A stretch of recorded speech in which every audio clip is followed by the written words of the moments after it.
Good morning, welcome to Catex TV. My name is Frank Fortunato. Today is Thursday, October 23rd, 2014. If you want to follow us on Twitter, you can go to Catex TV. Yesterday, a little bit before 10 a.m. Eastern Daylight Time, an incident occurred in the capital of Canada in Ottawa that did not resolve itself until about 12 hours later when government buildings in the area of Parliament Hill were finally released from lockdown. A lone gunman, apparently dressed in blue jeans and a black jacket and wearing a headscarf, drove up to the National War Memorial outside of Parliament, which is the Canadian tomb of the unknown soldier. He shot and fatally wounded a 24-year-old soldier, Corporal Nathan Cirillo.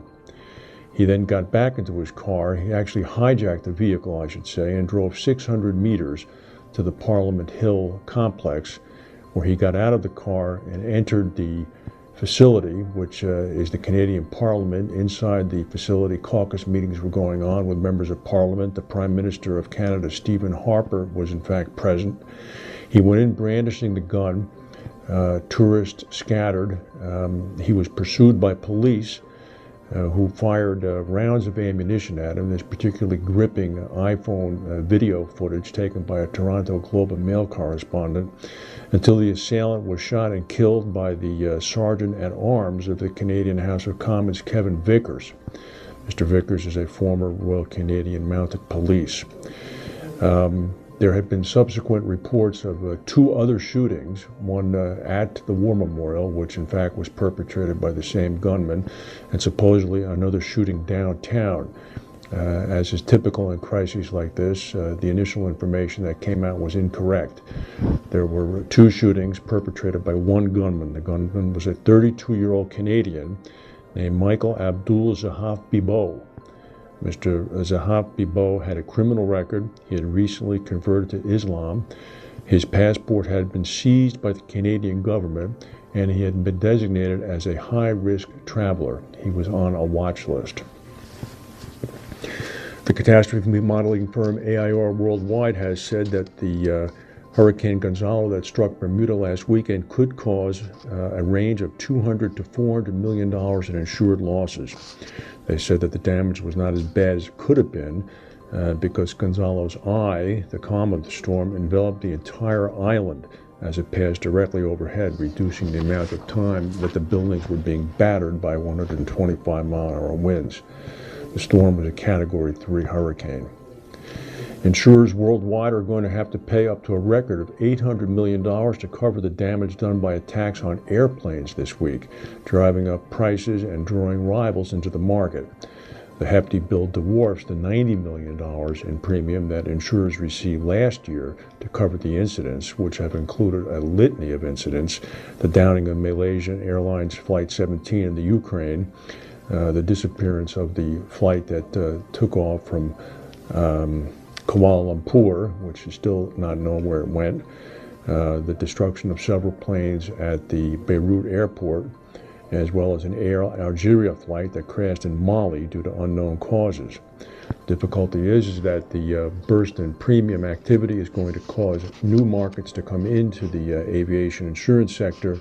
They will be able to reap the pickings as they are not online for the current claims that have to be paid out.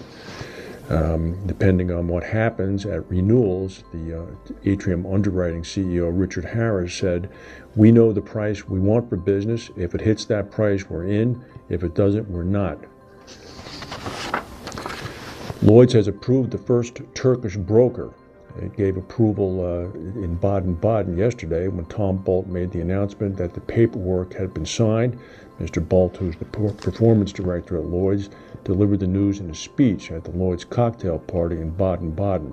The broker is called Turkerbroker, and they've been an intermediary in Turkey, one of the largest in the country, for 40 years. Ray Turker is the CEO of the company.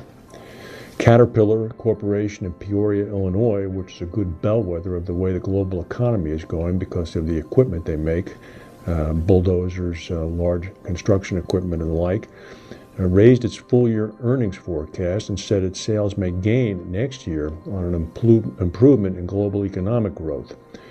The company posted better than expected third quarter profit and revenue. And they went on to say that in developed countries, growth-oriented monetary policies should support continued modest economic improvement.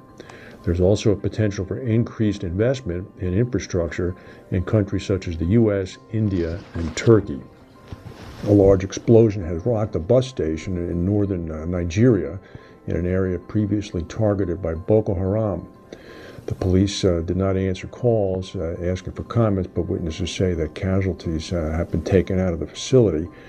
Who perpetrated the blast remains unclear, but this particular bus station in the town of Bauchi and the city of Kano has been a target for Boko Haram in the past 5 years during the uprising. This is dismaying news because Boko Haram and the Nigerian government have apparently reached a ceasefire, which news came over the weekend might end up resulting in the release of those 200 kidnapped schoolgirls. Russian prosecutors have detained 4 additional Moscow airport workers at Vnukovo Airport following the crash of the plane that killed the CEO of the oil company Total, the 5th largest oil company in the world based in Paris. This is after the airport's general manager and his deputy general manager resigned. There had been concern in the Russian press that the 60-year-old snowplow driver who was allegedly drunk was being made into a scapegoat. The snowplow operator appeared in court earlier today wearing the same clothes he wore when he was arrested.